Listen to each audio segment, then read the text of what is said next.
अस्सलाम वालेकुम गाइस।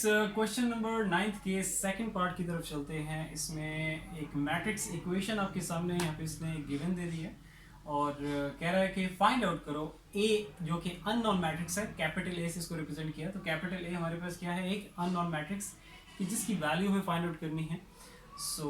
उसके लिए सारी वर्किंग करनी है और एक टिपिकल तरीका जिस पे मैं डिटेल में बात कर चुका हूँ और कई क्वेश्चंस पहले भी मैंने ऐसे करवाए हैं मैथमेटिक्स के, जिस पे मैं यही बात जो मैं अभी कहने जा रहा हूँ वंस अगेन, ये बात मैं कई बार रिपीट कर चुका हूँ।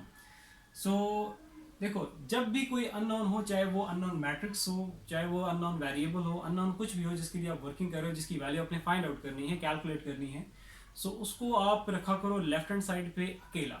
मीन्स से कि वो जो चीज़ जिसके लिए सारी वर्किंग करनी है, जो अननोन है, उसको लेफ्ट हैंड साइड पे रखा करो। सबसे पहले तो उसकी प्लेसमेंट लेफ्ट हैंड साइड पे होनी चाहिए और लेफ्ट हैंड साइड पे होने के साथ साथ उसके साथ कोई चीज़ प्लस माइनस मल्टीप्लाई डिवाइड अगर कोई हो रही है तो वो सारी सारी चीज़ उठा के राइट हैंड साइड पे ले जाया करो। इस तरह करने का सबसे बड़ा एडवांटेज क्या होता है, सबसे बड़ी आसानी आप अपने लिए खुद पैदा कर देते हो कि आप अपने आप को एक डायरेक्शन प्रोवाइड, आपको मतलब अपने आप को एक डायरेक्शन प्रोवाइड कर देते हो कि यार एक्चुअली जो कि एक अननोन जिसके लिए हम सारी वर्किंग कर रहे हैं, चाहे वो अननोन मैट्रिक्स है, अननोन वेरिएबल है, अननोन कुछ भी है, तो उसके लिए एक्चुअली हमें करना क्या है, किस किस चीज़ की हमें ज़रूरत पड़ेगी, तो वर्किंग क्या है, मतलब डायरेक्शन आपको मिल जाएगी प्रॉपर तरीके से। इसमें भी पहले मैं ये करूंगा कि ए जो अननोन मैट्रिक्स है उसको लेफ्ट हैंड साइड पे मैंने अकेला छोड़ देना है, ठीक है। अब ये जो दो मैट्रिक्स हैं जो कि यहाँ पे पड़ी हुई हैं, ये मैट्रिक्स माइनस हो रही है, ये मैट्रिक्स ए के साथ, ए अननोन मैट्रिक्स के साथ मल्टीप्लाई हो रही है, इन दोनों को राइट हैंड साइड पे लेके जाना है ताकि हमें ये क्लियर हो जाए एक्चुअली हमें ए अननोन मैट्रिक्स के लिए करना क्या है।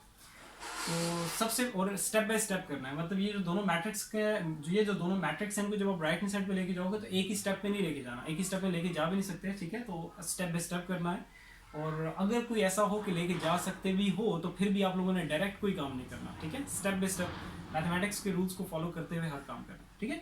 तो सबसे पहला काम मैं क्या करूँगा, ये जो मैट्रिक्स यहाँ पे माइनस हो रही है इसको राइट हैंड साइड पे लेके जाओ, ये साथ एज इट इज रहेगा अभी,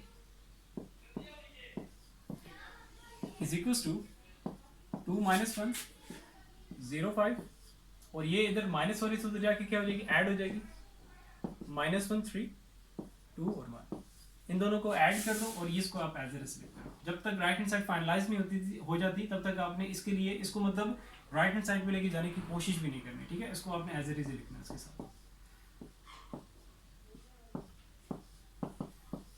अच्छा, अब ये दोनों मैट्रिक्स, दो मैट्रिक्स की एडिशन कैसे होगी, एलिमेंट टू एलिमेंट, मतलब फर्स्ट एलिमेंट को फर्स्ट एलिमेंट जो कोरिस्पॉन्डिंग एलिमेंट्स होते हैं, फर्स्ट एलिमेंट को फर्स्ट एलिमेंट के साथ, सेकंड एलिमेंट को सेकंड के साथ ऐड करना है आपको। अगर यहाँ पे माइनस का साइन होता तो सब्ट्रैक्शन भी इसी रूल पे करनी है, ठीक है। एलिमेंट टू एलिमेंट, फर्स्ट को फर्स्ट, सेकंड को सेकंड के साथ। तो 2 साइन का ध्यान रखना, प्लस माइनस -1 आ जाएगा, स्पेस छोड़ दो, फिर 0 सेकंड को सेकंड के साथ, +2 नीचे आ जाओ, थर्ड को थर्ड के साथ -1 + 3, फिर फोर्थ को फोर्थ के साथ 5 + 1, इनको ऐड सब्ट्रैक्ट कर दो और ये अभी एज इट इज रखो, क्योंकि राइट हैंड साइड अभी हमारी फाइनलाइज नहीं हुई, इस स्टेप में हमारी फाइनलाइज हो जाएगी। ये आ जाएगा 1, ये आ जाएगा 2, ये आ जाएगा 2 और ये आ जाएगा 6। अब बेसिक मैथमेटिक्स क्या कहती है कि अब देखो हमारे पास सिर्फ एक ही मैट्रिक्स रहेगी, ठीक है, जो कि ए के साथ मल्टीप्लाई हो रही है और ए को हमें लेफ्ट हैंड साइड पे अकेला छोड़ना है। अभी हमने ए के लिए कुछ वर्किंग स्टार्ट नहीं की, अभी जस्ट हम इसको अरेंज कर रहे हैं और अरेंज ऐसे कर रहे हैं कि जो ए अननोन मैट्रिक्स है उसको लेफ्ट हैंड साइड पे अकेला छोड़ना है और जो भी चीज़ें हैं वो उसको हमें राइट हैंड साइड पे लेके जाना। जो भी चीज़ें मतलब यहाँ पे क्या है, दो मैट्रिक्स थी, एक को तो मैं तो लेके आऊँ, अब ये रह गई है जो कि इसके साथ मल्टीप्लाई हो रही थी, अब इसको उधर लेके जाना। अच्छा, मैं बेसिक मैथमेटिक्स पे था, तो बेसिक मैथमेटिक्स क्या कहती है कि अगर एक चीज़ मल्टीप्लाई हो रही है लेफ्ट हैंड साइड पे तो उसको राइट हैंड साइड पे लेके जाओगे तो वो क्या चीज़ हो जाएगी, डिवाइड हो जाएगी। और अगर एक चीज़ लेफ्ट हैंड साइड पे डिवाइड हो रही है तो राइट हैंड साइड पे लेके जाओगे तो वो चीज़ मल्टीप्लाई हो जाएगी। अब ये जो मैट्रिक्स है ए अननोन मैट्रिक्स के साथ क्या हो रही है, बीच में कोई साइन नहीं, मीन्स ये मल्टीप्लाई हो रही है।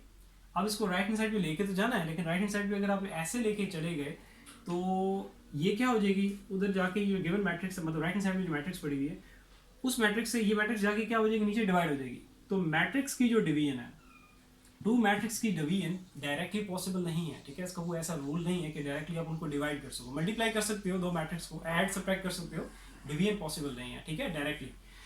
सो इट मीन्स टू से कि अब इसको सिंपल जो बेसिक मैथमेटिक्स के रूल्स के तहत इसको राइट हैंड साइड पे नहीं लेके जा सकते, और फिर क्या करना होगा उसके लिए, फिर लेबलिंग की हेल्प लेके उससे एक इक्वेशन आएगी, उस इक्वेशन की हेल्प लेके फिर आगे फर्दर वर्किंग करनी है। ठीक है, चलो करते हैं। मैट्रिक्स की जो क्वेश्चन है, मैट्रिसेस के जो क्वेश्चन है, मैट्रिक्स नहीं, मैट्रिसेस के जो क्वेश्चन हैं थोड़े लेंथी होते हैं लेकिन आसान होते हैं, इसलिए इन क्वेश्चंस ये अगर आपके एग्जाम्स में अगर नहीं बल्कि आएंगे कि इंपॉर्टेंट चैप्टर है इसमें से भी क्वेश्चन लास्ट में आते हैं। सो मैट्रिसेस से रिलेटेड कोई भी क्वेश्चन अगर आपके एग्जाम्स में आता है तो उनको लास्ट में अटेम्प्ट किया करो। ठीक है, क्योंकि ये टाइम लेते हैं, आपका फोकस भी मांगते हैं। सो स्टार्टिंग में इनको लेके ना बैठ देना। ठीक है, अच्छा इसको मैं ऊपर लिख देता हूँ, A 3 4 1 2 same as it is, ये चीज़ ऊपर लिख रहा हूँ। ठीक है, क्योंकि आगे मैंने जो वर्किंग करनी है उसके लिए मुझे ये चीज़ ऊपर चाहिए। आप लोगों को ये करने की जरूरत नहीं है कि आप लोग तो एक फ्लो में चलते जाओगे। ठीक है, मैं तो सारी बात स्पेस मैनेज करना होता है तो इसलिए फिर ये सारा मुझे करना पड़ता है, लिखने वाला काम। अच्छा भाई, अब मैं लेवलिंग की हेल्प लूंगा और इसको देखो, अभी जो ये मैं आगे वर्किंग कर रहा हूँ ये सारी किसके लिए कर रहा हूँ कि इस मैट्रिक्स को मैंने राइट हैंड साइड पे लेके जाना है। अच्छा, ए ऑलरेडी रिजर्व्ड है, ठीक है, अननोन मैट्रिक्स है जिसकी वैल्यू फाइंड आउट करनी, इसको मैं बी लेवल कर देता हूँ और इसको मैं लेवल कर देता हूँ सी। तो यहाँ से हमारे पास एक इक्वेशन आ जाएगी, A into B is equals to C. इसको मैं यहाँ कह देता हूँ, ये हमारे पास क्या आ गई, इक्वेशन नंबर फर्स्ट। अब बी को यहाँ से लेफ्ट हैंड साइड से मैंने उड़ाना है, खत्म करना है यहाँ से इसको, ठीक है ना, ताकि ए मैट्रिक्स जो अननोन मैट्रिक्स है वो अकेली रह जाए और हमें ये चीज़ क्लियर हो जाए कि राइट हैंड साइड पे जो भी बनेगा, इसको यहाँ से हटाने के बाद राइट हैंड साइड पे जो भी बनेगा तो वो हमें बताएगा यार एक्चुअली आपने क्या क्या करना है। ठीक है, मतलब ए अननोन मैट्रिक्स के लिए हमें क्या क्या चीज़ें कैलकुलेशन करनी है, क्या चीज़ फाइंड आउट करनी है, वो सारा हमें पता चल जाएगा, एक डायरेक्शन मिल जाएगी। तो बी को यहाँ से हटाने के लिए मैं यहाँ लिखूंगा मल्टीप्लाइंग बी इनवर्स। अगर एक मैट्रिक्स को आपने एक साइड से खत्म करना है, कहीं पे भी खत्म करना है, तो उस मैट्रिक्स को उसके इनवर्स से ही मल्टीप्लाई करना है। सो मल्टीप्लाइंग बी इनवर्स, बी खत्म करनी है तो बी इनवर्स से इसको मल्टीप्लाई करूंगा, multiplying B inverse to both sides,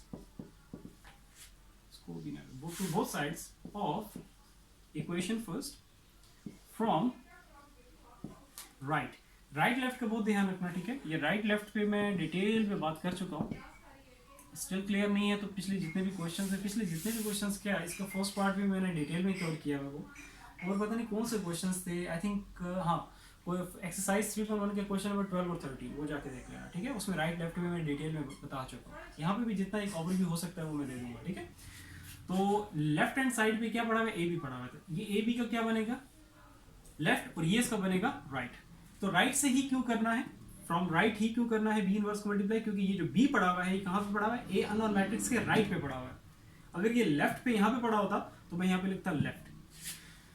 so multiply करो बी इनवर्स, तो जो काम आपने कहाँ पे किया हुआ है लेफ्ट हैंड साइड पे जो काम किया है वही सेम काम आपने राइट हैंड साइड पे भी करना है। ठीक है, ताकि इक्वालिटी डिस्टर्ब ना हो।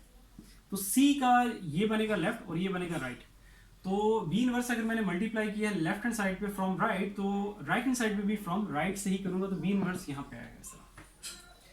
अच्छा, अब B को मैंने खत्म करना था तो उसी को उसके इनवर्स से मल्टीप्लाई किया, तो यहाँ से हमें क्या मिल जाएगा, एक आइडेंटिटी मैट्रिक्स आ जाएगी।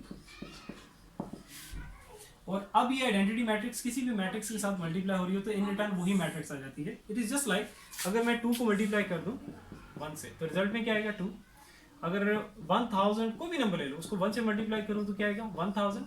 तो 1 जो काम सिंपल बेसिक मैथमेटिक्स में, नंबर्स की मैथमेटिक्स या जबरा में 1 जो काम करता है वो मैट्रिसेस में वो आइडेंटिटी काम कर रही होती है। तो आइडेंटिटी इस मैट्रिक्स के साथ लिखो या ना लिखो तो आपके पास रिजल्ट में क्या आएगा, वही मैट्रिक्स आ जाएगी जो कि आइडेंटिटी मैट्रिक्स से मल्टीप्लाई हो रही थी। मैं एक डिफरेंट ले लेता हूँ, इट इज जस्ट लाइक एक एक्स अननोन मैट्रिक्स है, वो उसको मैं आइडेंटिटी मैट्रिक्स मल्टीप्लाई करूँ तो इन रिटर्न हमारे पास क्या आ जाएगी, अननोन मैट्रिक्स वही आ जाएगी। मतलब कोई भी मैट्रिक्स अगर आइडेंटिटी से मल्टीप्लाई हो रही थी इन रिटर्न वही आ जाएगा।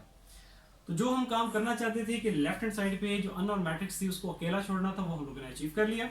और राइट हैंड साइड पे हमारे पास इसको बी मैट्रिक्स को लेफ्ट हैंड साइड से खत्म करते हुए हमारे पास राइट हैंड साइड में अब क्या चेंज आया वो आपके सामने है।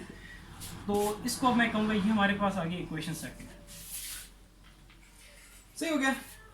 अच्छा, ये जो सारा काम मैंने किया ना, ये जो बीच वाला काम, ये सिर्फ आपको समझाने के लिए, ठीक है, ये सोल्यूशन का हिस्सा नहीं है। इसको मैं एरेज कर देता हूँ। अब सोल्यूशन में आप लोगों ने एग्जाम्स में या अगर ये क्वेश्चन आता है आप लोगों ने सोल्यूशन में क्या क्या करना है वो मैं लिख देता हूँ और बाकी सारा एरेज कर देता हूँ। ठीक है, आई होप ये क्लियर हो गया होगा। सो इसको ये तो इक्वेशन बनानी है, इक्वेशन फर्स्ट लेवल करने की जरूरत नहीं है। अच्छा जी, डायरेक्टली आप यहाँ पे लिखोगे, ठीक है ना। बस ये लेबलिंग की, लेबलिंग के बाद ये इक्वेशन लिखी और उसके बाद ए। अब बी को हमने कहाँ लेके जाना है, राइट हैंड साइड पे। डायरेक्टली इसको तरीका क्या है, इसको ये चीज़ लिखने का, सही तरीके से लिखने का कि बी अब राइट हैंड साइड पे जाएगा। बी इनवर्स तो इसने बनना है, लेकिन वो कहाँ पे आएगा, लेफ्ट या राइट। लेफ्ट और राइट का वो ध्यान रखना, क्योंकि मैट्रिसेस में commutative property with respect to multiplication hold नहीं करती। तो इसमें से दो मैट्रिक्स को अगर आप मल्टीप्लाई कर रहे हो तो उनकी प्लेसमेंट बहुत मैटर करती है कि पहले मैट्रिक्स कौन सी है और दूसरे नंबर पे कौन सी पड़ी हुई है, ठीक है। तो इसी वजह से राइट और लेफ्ट का ध्यान रखना है। तो अब यहाँ पे देखो कि इसको डायरेक्टली, जो सारी वर्किंग मैंने की थी उसको डायरेक्टली अगर आप करना चाहोगे तो कैसे करोगे। ये जो बी मैट्रिक्स है इसको हम लेके जा रहे हैं ना कहाँ पे, राइट हैंड साइड पे। तो B matrix left hand side पे देखो कि वो कहाँ पे पड़ी हुई थी, अननोन मैट्रिक्स के। तो ये कहाँ पे पड़ी हुई थी, इसके ए मैट्रिक्स के राइट पे पड़ी हुई थी। तो ये जब उधर जाएगी तब आपके पास इस तरह नहीं करना, तो ये तो सी का लेफ्ट बन जाएगा, ये गलत हो जाएगा, ठीक है। आपने क्या करना है, जब ये उठ के उधर जाएगा तो ये यहाँ पे जाएगा, इसके सी का राइट। सी का राइट आपका ये बनेगा, तो मीन्स इसके आगे आएगा। ए के आगे पड़ा हुआ है तो उधर जाएगा, तो इनवर्स तो बन जाएगी बी मैट्रिक्स, लेकिन वो भी कहाँ पे आएगी, सी के आगे। ठीक है, मैं आता हूँ, ठीक है। तो ये वाला आपने काम कर लिया। तो ये इसको अब लेबल कर दो, इक्वेशन सेकंड नहीं बल्कि इसको फर्स्ट मैंने पहले लेबल किया था, वो तो इससे समझाने के लिए था, ठीक है। इसको मैं हटा देता हूँ यहाँ से और इसको भी हटा देता हूँ। बस आपने लेबलिंग की, ये इक्वेशन बनाएंगे, उसके बाद ये देख लेना। वंस अगेन मैं रिपीट कर रहा हूँ कि जो मैट्रिक्स राइट हैंड साइड पे लेके जा रहे हो तो वो अननोन मैट्रिक्स के कहाँ पड़ी हुई है, अभी राइट पे पड़ी है, तो आगे जाके वो भी राइट पे हो जाएगी, बस उसका इनवर्स आ जाएगा, ठीक है। बस ये काम हो गया। अब हमें ये चीज़ क्लियर हो गई है कि एक्चुअली जो ए अननोन मैट्रिक्स है उसके लिए हमें क्या काम करना है, हमें ए बी इनवर्स जो है वो फाइंड आउट करना है। सी मैट्रिक्स तुम्हारे पास यहाँ गिवन पड़ी है, वो जस्ट लास्ट में यहाँ पुट करेंगे और बी इनवर्स का जो भी रिजल्ट आएगा उससे मल्टीप्लाई करेंगे तो हमारे पास ए अननोन मैट्रिक्स आ जाएगी, ठीक है। अच्छा, इसको मैं अरेज कर देता हूँ। चलो, तो बी इनवर्स हमें चाहिए। बी इनवर्स किसके इक्वल होता है, adjoint of B divided by determinant of B. इसको मैं कहता हूँ इक्वेशन नंबर हमारे पास क्या है, सेकंड है। अब किसी भी मैट्रिक्स का इनवर्स फाइंड आउट करना हो तो इनवर्स जो है दो चीज़ों पे डिपेंड कर रहा होता है। किसी भी मैट्रिक्स का इनवर्स दो चीज़ों पे डिपेंड, एक एडजॉइंट और दूसरा उसके डिटर्मिनेंट। तो सबसे पहला काम आपने किया डिटर्मिनेंट निकालना उसका, एडजॉइंट पहले नहीं निकालना, क्योंकि अगर जिस मैट्रिक्स का आप इनवर्स फाइंड आउट करने जा रहे हो उसका डिटर्मिनेंट ही अगर जीरो के इक्वल आ गया तो फर्दर सॉल्यूशन पॉसिबल ही नहीं होगा, तो एडजॉइंट निकालने की जरूरत नहीं बनती, ठीक है। तो इसलिए सबसे पहला काम आपने ये देखना है, डिटर्मिनेंट निकाल के चेक करना है कि जरूरत भी है वैसे, और उसके साथ साथ चेक भी हो जाएगा कि यार फर्दर सॉल्यूशन पॉसिबल है भी कि नहीं, ठीक है। तो बी का डिटर्मिनेंट, बी आपके पास ये रही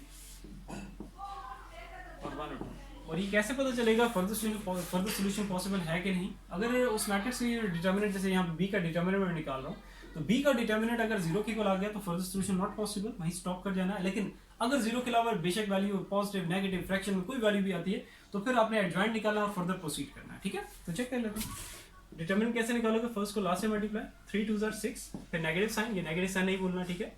ये डिटर्मिनेंट की टेक्निक का हिस्सा है। 4 मल्टीप्लाई 1, यह आ जाएगा 4, तो यहाँ से रिजल्ट आ जाएगा हमारे पास 2।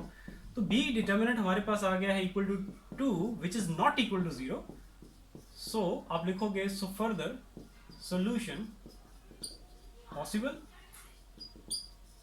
ये वर्डिंग आप लोगों ने लास्ट में लिखनी है, ठीक है। और ये भी लिखना है which is not equal to 0, that's why so further solution possible. So determinant आ गया, अब हम लोग एडजॉइंट की तरफ जाएंगे। एडजॉइंट किसका निकाल रहे हैं, बी का। बी मैट्रिक्स लिख लो, क्या है हमारे पास 3 4। अभी मैंने बी मैट्रिक्स लिखी है, एडजॉइंट डायरेक्टली नहीं निकाला, ठीक है। इसी वजह से मैंने एडीजे साथ लिखा है। अब नेक्स्ट स्टेप में मैं इसका एडजॉइंट यहाँ पे फाइनलाइज करके लिखने जा रहा हूँ, तो अब एडीजे नहीं लिखूंगा, ठीक है। सो एडजॉइंट कैसे लेंगे, फर्स्ट और ये लास्ट इनके एलिमेंट्स, जो भी एलिमेंट्स है विद साइन, इनके साइन नहीं चेंज करने, इनकी जस्ट प्लेसमेंट चेंज करनी है, ठीक है। ये उठ के इधर आ जाएगा और 3 उठ के नीचे चला जाएगा, 2 पर आ गया और 3 नीचे आ गया। अगर यहाँ पे लेफ्ट से होता नेगेटिव साइन तो नेगेटिव, यहाँ पे -3 आपने लिखना था, ठीक है। सो इनकी प्लेसमेंट चेंज, साइन नहीं चेंज करने, और इनकी अपनी प्लेसमेंट चेंज नहीं करनी, इनके साइन चेंज करने। तो यहाँ पे कोई साइन मीन्स पॉजिटिव, यहाँ पे कोई साइन मेंशन नहीं मीन्स पॉजिटिव, तो उनके साथ पॉजिटिव जहाँ पे होगा वहाँ नेगेटिव, और जहाँ नेगेटिव होगा वहाँ पे पॉजिटिव करना, ठीक है। दोनों के साथ ही पॉजिटिव है तो नीचे दोनों के साथ क्या आ जाएगा, नेगेटिव साइन आ जाएगा। तो ये हमारा एडजॉइंट आ गया, बी का एडजॉइंट आ गया।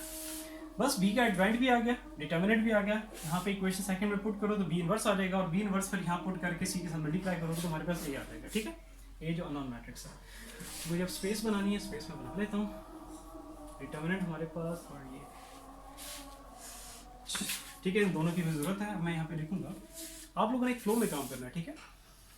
यहाँ पे तो मुझे स्पेस मैनेज करनी पड़ती है, तो इसलिए बार बार अरेंज भी करना होता है और आगे पीछे हो जाती है चीज़ें, लेकिन ये है कि आप लोगों ने फिर एक सीक्वेंस में फ्लो में काम करना है। सो आपको इस तरह का, क्योंकि यहाँ पे अगर एक चीज़ आपको समझ आ गई ना, तो बस ये है कि आप लोग करने का तरीका भी यही है। अक्सर बच्चे कहते हैं सर आप अरेज कर देते हैं, तो इट्स बेटर कि आप जब वीडियो देख रहे होते हो साथ साथ अपने को रजिस्टर पेन पेंसिल रख लिया करो, साथ साथ लिखते रहा करो, ठीक है, एक फ्लो में, ताकि आपको पता चले कि यार जो स्टेप है उससे नेक्स्ट स्टेप क्या होगा, नेक्स्ट से नेक्स्ट स्टेप क्या होगा, ठीक है। अच्छा, अभी मैं यहाँ पे क्या करने जा रहा हूँ, putting all values in equation second equation है क्या हमारे पास, वो है B inverse adjoint of B divided by determinant of B. Determinant हमारे पास क्या है 2, बस आप पुटिंग कर दो इसमें। अच्छा, एडजॉइंट हमारे पास पहले एडजॉइंट आ जाएगा, नीचे डिवाइड हो रहा है डिटर्मिनेंट जो कि 2 था, जो मैंने लिख दिया, ठीक है। अब आपने क्या करना है, ये जो ये नीचे 2 पड़ा हुआ है, मैट्रिक्स के नीचे ये 2 पड़ा है, मीन्स ये इस मैट्रिक्स की जो 2 नीचे पड़ा हुआ है ये डिवाइड हो रहा है, तो मीन्स इस 2 ने हर एलिमेंट से जाके डिवाइड होना है। तो आपने क्या करना है, अभी नहीं इसको अंदर लेके जाना, डिवाइड नहीं करना, क्योंकि अभी ये जो बी इनवर्स ने मल्टीप्लाई होना फर्दर सी मैट्रिक्स से। सो अगर पहले ही अगर आप इनके इस 2 को अंदर ले गए तो फ्रैक्शन में आ जाएंगी चीज़ें, ठीक है, फ्रैक्शन में एलिमेंट्स आ जाएंगे, तो उसको जब मल्टीप्लाई करोगे तो और कॉम्प्लिकेटेड हो जाएगा। सो इट्स बेटर कि इसको बाहर ही रखो, और बाहर कैसे लिखोगे, 1/2 करके, ठीक है, ठीक है। बाकी सारे एलिमेंट्स एज इट इज रखते हैं, ठीक है। बी इनवर्स हमारे पास आ गया, फाइनलाइज्ड हो गया। अब पुटिंग करनी है इक्वेशन फर्स्ट में बी इनवर्स की वैल्यू और सी की, तो हमारे पास क्या आ जाएगा, ए आ जाएगा, ठीक है ना। इसको हटा देते हैं, इसकी जरूरत नहीं है। सो मैं यही लिख देता हूँ, putting all values in equation first. A is equals to C, आपके पास क्या है 1 2 2 6। उसके बाद आपके पास क्या है बी इनवर्स, बी इनवर्स हमारे पास क्या है 1/2, बेशक क्रॉस का साइन डाल दो, जिस तरह भी आप कर लो, ठीक है, ना भी डालोगे तभी वो मल्टीप्लाई हो रहा होगा। 2 -4 -1 और 3, ठीक हो गया। अब इसको मैं एरेज कर देता हूँ, सारी की जरूरत नहीं है, सारी नीचे जगह नहीं, मैं ऊपर लिख लेता हूँ। बस ये हमारा कुछ स्टेप्स रह गए हैं, ये रिजल्ट आ जाएगा, ठीक है। ये 1/2 जो है इसको आप स्टार्टिंग में ले आओ, 1/2 एक स्केलर है, ठीक है, जस्ट एक नंबर है, उसको आप आगे पीछे करके लिख सकते हो, लेकिन मैट्रिक्स की जो प्लेसमेंट है उनको आगे पीछे करके नहीं लिख सकते। ये मैं आपको बता चुका हूँ कि मैट्रिसेस में commutative property with respect to multiplication hold नहीं करती, जिसकी वजह से हम अल्लाहु अकबर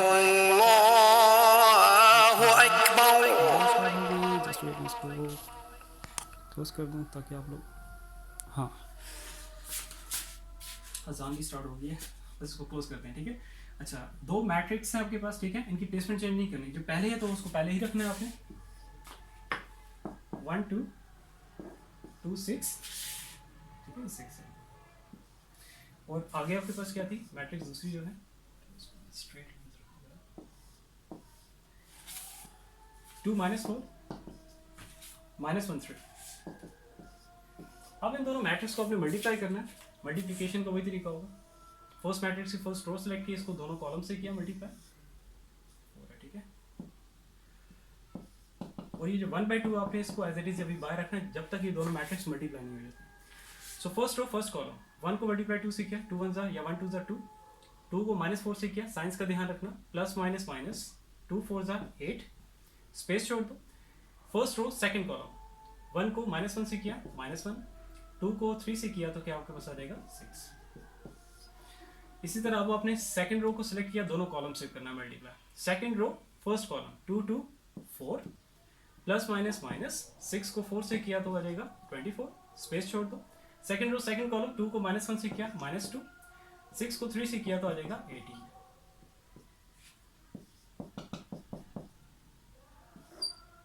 इनको ऐड सब्ट्रैक्ट करो, ये आ जाएगा -6, ये आ जाएगा -20, ये आ जाएगा आपके पास 5, और ये आपके पास कितना आ जाएगा 16। बस ये फाइनलाइज हो चुकी है, 2 मैट्रिक्स की हमने मल्टीप्लिकेशन करनी थी वो हमने कर ली।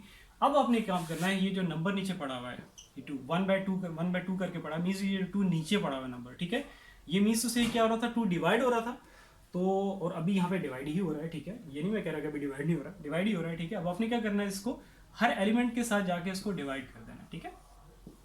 तो फिर रिजल्टेंट मतलब रिजल्ट में फाइनलाइज जो हमारे पास रिजल्ट आएगा, जो भी रिजल्ट आएगा, मैट्रिक्स एक आएगी डेफिनेटली, तो वो हमारे पास अननोन मैट्रिक्स की वैल्यू होगी। कर लेते हैं अब इसको, सो -6 divided by 2, -20 divided by 2, space छोड़ दो, फिर 5 divided by 2, 16 divided by 2। Solve कर लो। 2 1 2 1 are 2, 2 10 are 20, 2 1 are 2, 3 are 6, 2 1 are 2, 8 are 16, और ये कट हो नहीं सकते। इसको मैं फाइनलाइज रिजल्ट यहाँ लिख देता हूँ। तो हमारे पास ए एन ऑन मैट्रिक्स का फाइनलाइज रिजल्ट आ गया। नेगेटिव साइन नहीं बोलना, ठीक है। -3, 5/2, नीचे यहाँ भी नेगेटिव साइन है, -10, और हमारे पास क्या आ गया, 8 आ गया। सो ये हमारे पास फाइनलाइज रिजल्ट आ गया ए मैट्रिक्स का। आई होप क्लियर होगा। स्टिल अगर कहीं पे भी कोई भी कन्फ्यूजन है, किसी तरह का भी कोई मसला है, तो नीचे कमेंट सेक्शन में कमेंट करके आप लोग पूछ सकते हैं। इंशाल्लाह ताला फिर नेक्स्ट वीडियो में मिलते हैं। अपना बहुत सारा ख्याल रखो। अल्लाह हाफिज़।